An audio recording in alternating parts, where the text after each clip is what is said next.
નમસ્કાર, મારું નામ કૃષ્ણ છે ને આજે હું તમને વાત કરવાની છું કે જે સોશિયલ મીડિયા ઉપર અત્યારે બહુ જે એના વિડીયો છે વાયરલ થાય છે અને સ્મૃતિ મંદાના વિશે કે એમના જે વેડિંગ છે એ થવાના હતા અને થોડાક દિવસ પહેલાં જ આપણે જોયું કે એનો જે બોયફ્રેન્ડ છે એને પ્રપોઝ કરે છે અને અત્યારે 2 દિવસ પહેલાં એના મેરેજ છે થવાના હતા અને એમના પપ્પા છે એમને હાર્ટ એટેક આવી ગયો તો મેરેજ છે પોસ્ટપોન કરી દીધા અને પછી એમની જે એનો બોયફ્રેન્ડ છે એની ચેટ છે એ વાયરલ થાય છે કે આ જે પલાશ છે એ સ્મૃતિ ઉપર ચીટ કરે છે. તો હું કોઈને અહીંયા ઓફેન્ડ કરવા નથી આવી કે છોકરીઓ સારી છે, છોકરાઓ સારા હોય છે, પણ મારે થોડીક જે મારા ઓપિનિયન્સ છે એ દેવા છે અને તમે મારા ઓપિનિયન સાથે you might disagree with me કે તમને એવું લાગે કે આવું કંઈ ના હોય તો it is okay. This is my opinion end point of view મારો ઓપિનિયન છે તો કાંઈ વાંધો નહીં. તો આપણે આગળ વાત ચાલુ કરીએ.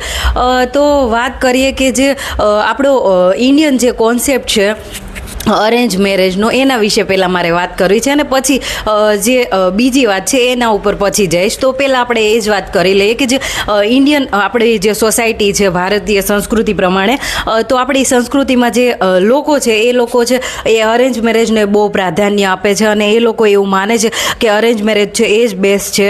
તો નો ડાઉટ હોઈ શકે અને હોતા હશે, પણ મારી નજરમાં અને અમારા પરિવારમાં જેટલા મેં અરેન્જ મેરેજ જોયા છે એ બધાય ફેલ છે અને એ લોકો ખાલી સમાજને દેખાડવા માટે ચલાવી રહ્યા છે. એવા મારી પાસે ઘણા ઉદાહરણ છે કે જેમના પતિ છે એ ચીટ કરે છે, છોકરી છે એ ચીટ કરતી હોય. છોકરી છોકરાનું આમાં જેન્ડર બાયસ જરાય નથી કે છોકરીઓ છે એ ચીટ નથી કરતી, છોકરીઓ કરે છે અને સામે છોકરાઓય કરે છે. એટલે કોઈ દૂધના ધોયેલા કોઈ નથી, કાગડા બધે કાળા છે, બરાબર.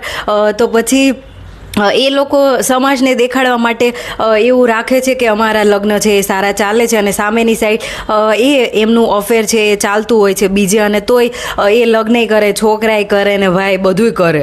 તો ભાઈ આપણને એ વાત છે એ ગળે નથી ઉતરતી. અને પછી બીજી વાત કહી દઉં કે આપણી જે ઇન્ડિયન સોસાયટી છે એ લિવ ઇન રિલેશન અને જે લવ મેરેજ છે એને બહુ એક્સેપ્ટ નથી કરતી, પણ એના એડવાન્ટેજ એમ હોઈ શકે કે લવ મેરેજ છે એમાં આપણે કોઈ વ્યક્તિ છે એને આપણે જાણીએ સમજીએ અને એની સાથે આપણે રહીએ તો એના જે સાચા રંગ છે, રૂપ છે એ તમને દેખાઈ આવે. મારું એક્ઝામ્પલ આપું કે કોઈ XYZ વ્યક્તિ છે એની સાથે હું રહું તો મને એક્ઝેક્ટ બધી ખબર પડી જાય કે એના સાચા જે રંગ રૂપ છે એ કેવા છે અને એને સામેવાળાને ખબર પડી જાય કે કૃષ્ણા કેટલી પાણીમાં છે. તો એ બેસ્ટ વસ્તુ છે અને પછી તમે ડિસિઝન લ્યો કે હવે મારે આ વ્યક્તિ છે એની સાથે રહેવું કે ના રહેવું, એ પછીની વાત છે. તો એ મને સારી લાગે છે. અને પછી આપણા જે અરેન્જ મેરેજવાળો જે કોન્સેપ્ટ છે એમાં તો 90% છે એ ખોટું જ હોય છે. છોકરીવાળા છે એ ખોટું બોલતા હોય છે અને છોકરાવાળા છે એ ખોટું બોલતા હોય કે અમારો છોકરો બહુ શાંત છે, બહુ સીધો સાધો છે, અને છોકરીવાળા એમ બોલતા હોય કે અમારી છોકરી તો ગાય જેવી છે. અને પછી લગ્ન થાય ને પછી જ બધી ખબર પડે કે છોકરી છે એ પોતાનો ને આ ફોન છે એ મૂકીને આવી છે અને લગ્ન પછી એ બીજો ફોન, સિમ કાર્ડ ને બધું અલગ અલગ વસાવી લે છે. એટલે એનો મતલબ તમે સમજો છો. અને જે લોકો એવું કહે છે કે ગામડાની છોકરીઓ છે એ બહુ સીધી સાદી હોય છે અને જે ભણેલી હોય છે એ તો બહુ ચાલુ ટાઈપ હોય છે, તો બધાને બધી ખબર જ છે કે ગામડાની છોકરીઓ છે એ એવી નીકળી શકે છે અને ભણેલીને નોકરી કરતી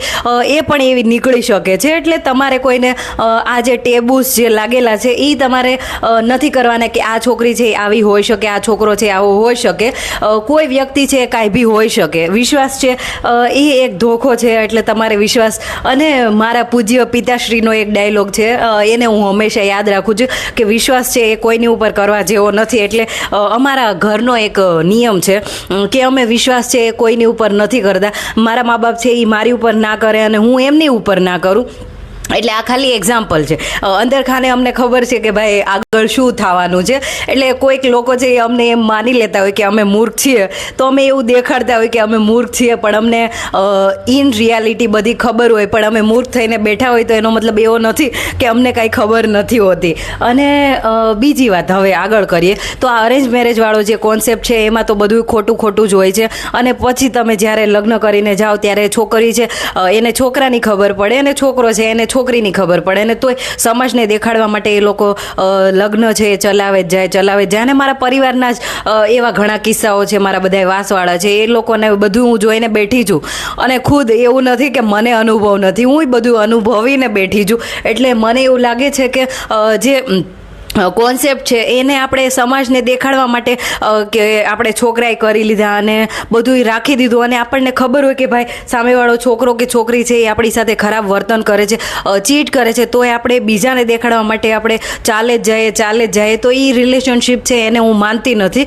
હવે બીજી વાત કરીએ કે ઇતિહાસ ગવાહ છે કે જે છોકરીઓ બહુ હોશિયાર હોય છે, બહુ સુંદર લાગતી હોય છે, એમણે જે છછુંદર જેવા છોકરા અને 10મામાં 2 વાર ફેલ થયેલા છોકરા એવા છોકરાને જ પસંદ કર્યા છે. એમાં મોટા મોટા નામ છે, એ હું તમને જણાવીશ કે એલિઝાબેથ છે, એની ઉપર એમના હસબન્ડ છે ફિલિપ, એણે ચીટ કર્યું હતું. સાનિયા મિર્ઝા છે, એણે ભાઈ આખા ભારત દેશના લોકો છે એના વિરુદ્ધ જઈને એણે પાકિસ્તાની ક્રિકેટર સાથે લગ્ન કર્યા અને પછી ખબર પડી કે એનો જે વર છે એ ચીટ કરે છે. હું એવું નથી કહેતી કે છોકરીઓ ચીટ નથી કરતી, પણ ખાલી વાત હવે આ એમ છે. અને પછી હાર્દિક પંડ્યાવાળી જે કોન્ટ્રોવર્સી છે એમાં બધા જે એની પત્ની છે નતાશા, એની ઉપર બધા એવું કહે છે એના ભાઈ જે કઝિન બ્રધર કે એની સાથે કોઈની સાથે વિડીયોઝ છે એ નાખતી હતી, તો બધા કહે કે જો આ તો બીજા છોકરા સાથે ચાલુ થઈ ગઈ છે અને આમ થઈ ગયું તેમ થઈ ગયું. તો તમને અને મને ખબર નથી કે જે હાર્દિક પંડ્યા છે એની રિયલ લાઈફ છે એ શું છે અને એ બંનેને શું પ્રોબ્લેમ થયા છે. હું કોઈક છોકરા સાથે ફરતી હોય અને પછી હું એની સાથે રહેતી હોય, પછી મને એના રંગ છે એ દેખાઈ ગયા, તો હું પછી એમ વિચારું કે ભાઈ મારે હવે આ છોકરા સાથે નથી રહેવું. પછી લોકો છે મારી કાંઈ પણ વાતો કરી કે કૃષ્ણા તો સારી છોકરી નથી, તો ભલે ને કરતા. અને પછી બધાને એમ ખબર પડી કે હાર્દિક પંડ્યા છે એણે તો ભાઈ બીજી કોઈક છોકરી છે એની સાથે લગ્ન કરી લીધા છે, એને એક છોકરો છે. તો સમાજ છે એની પહેલેથી જ એવી રહી છે કે એ દર વખતે જે સ્ત્રી છે એને જ એવું ઠહેરાવતો આવ્યો છે કે સ્ત્રી છે એનામાં જ કંઈક ખામી હોય અને સ્ત્રી જે છે એ જ કોઈની હગી નથી થતી. તો મને એમ થાય છે કે ભાઈ તમે તમારી માવું છે એને જોઈ લો. અને હું મારી માની વાત કરું છું કે મારી માએ મારા બાપને કેટલાય વર્ષથી સહન કરતા આવ્યા છે, અને બાપુજી છે એ મારી માને સહન કરે છે.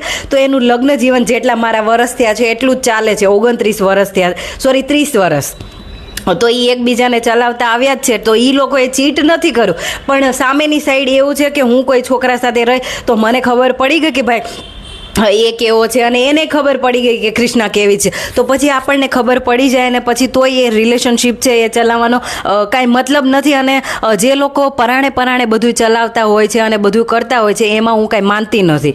તો આ વાત થઈ ગઈ. અને જે સમાજવાળા લોકો છે એ દર વખતે સ્ત્રીનો જ વાંક કાઢતા હોય છે કે સ્ત્રી છે એ સારી નથી હોતી. અને જ્યારે છોકરાઓ જ્યારે ચીટ કરે અને આ બધું મેં સાંભળેલું છે, તો એ કે નર તો નાગા જ હોય, એ ક્યાંય બી મોઢા 10 જગ્યાએ મારે અને એના ક્યાંય અફેર નીકળે લગ્ન પછી તે લગ્ન પહેલાં, તો એનું કોઈ કાંઈ એના વિશે વાત કરતું જ નથી. અને સ્ત્રી ઉપર જ દર વખતે જે છે એ લાંછન લાગ્યા છે.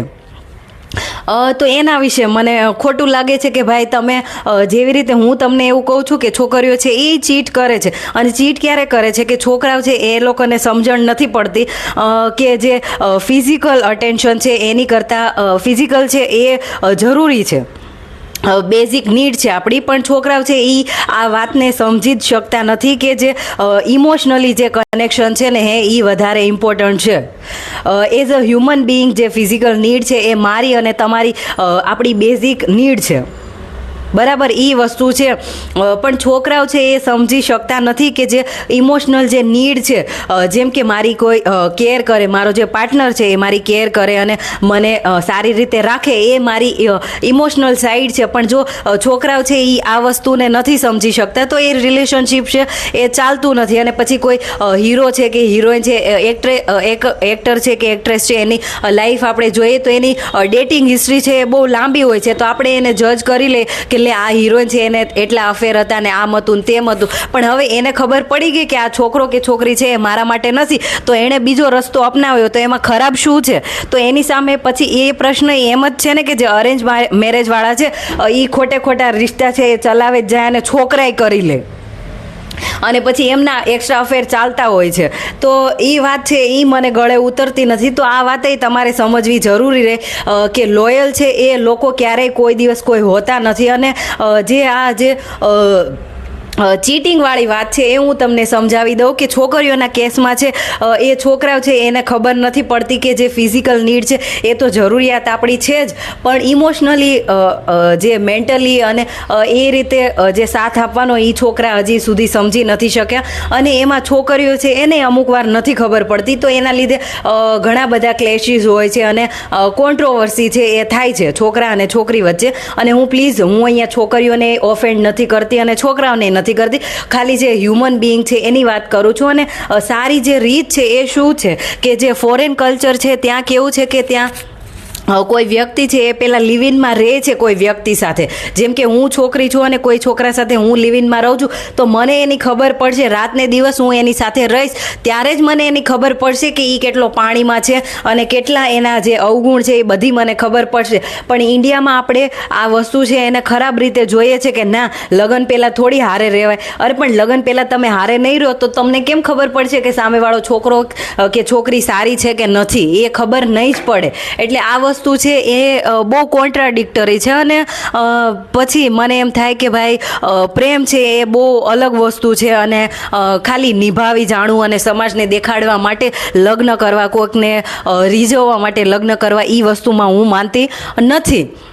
અને છોકરા અને છોકરીઓ છે એ લોયલ ત્યાં સુધી હોય કે એમની નીડ્સ છે, જરૂરિયાત છે એ પૂરી થતી હોય ત્યાં સુધી. બાકી પૈસા છે, પછી બાહ્ય જે સુંદરતા છે અને જે ફિઝિકલ જે વસ્તુઓ છે એના બધાના અલગ અલગ ઓપિનિયન હોઈ શકે. અને છોકરાઓ એવું કહે છે કે છોકરીઓ ચીટ કરે છે અને છોકરીઓ એવું કહે છે કે છોકરાઓ ચીટ કરે છે. તો એમાં ઘણી બધી કોન્ટ્રાડિક્ટરી છે, કોન્ટ્રોવર્સી છે.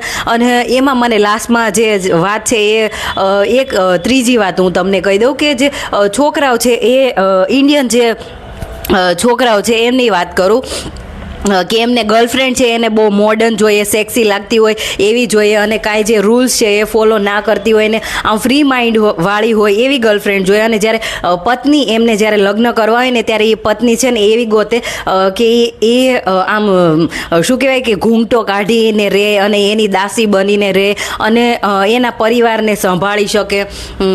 પોતે 10 જગ્યાએ મોઢા મારતો હોય તો એવું કે ના ના પતિદેવ તમે જેવું કહો એવું ચાલશે. તો એવી છોકરીઓ પછી એ લગ્ન માટે એ પસંદ કરે છે છોકરાઓ. તો આવી બધી કોન્ટ્રાડિક્ટરી હોય છે. તો હું કંઈ ઓફેન્ડ કરવા કોઈને આવી નથી, પણ મારા દિમાગમાં જે ચાલતું હતું એ મેં તમને વાત કીધી. તો આવી બધી વાતો હોય છે. તો ભાઈ સોશિયલ મીડિયા અને સેલિબ્રિટી છે એમની લાઈફ છે અલગ હોય છે, અને આપણી લાઈફમાં જે લોકો ભણતા હોય છે એમને એવું કહેતા હોય કે તારે તો 10 બોયફ્રેન્ડ હશે અને આવું હશે તેવું હશે. તો એમાં ખરાબ કાંઈ હોઈ ના શકે, પણ તમારે સામેવાળા જે વ્યક્તિ છે એને કહી દેવું પડે કે ભાઈ હવે મારથી આ રિલેશનશિપ છે એ નહીં ચલાવાય.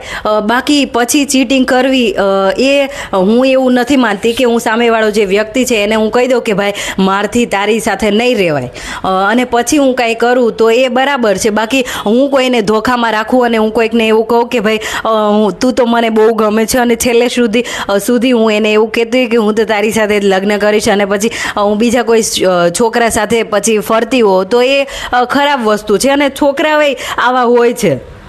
પ્લીઝ એટલે કોઈ એવું કહેવા આવતા જ નહીં કે છોકરીઓ છે એ બહુ ચીટ કરે છે. છોકરા અને છોકરીઓ બંને ચીટ કરે છે, અને બંનેમાં એવું હોય છે કે કોઈક છોકરીઓ છે એ સારી નીકળી જાય અને કોઈક છોકરા સારા નીકળી જાય. 100માંથી એક સારા છોકરા નીકળી જાય તો 100માંથી એક સારી છોકરી નીકળી જાય. એટલે કોઈ અહીંયા કમેન્ટ કરવા ના આવતા કે છોકરીઓ આવી હોય છે તેવી હોય છે. બધું કોન્ટ્રાડિક્ટરી ચાલે છે. ધન્યવાદ.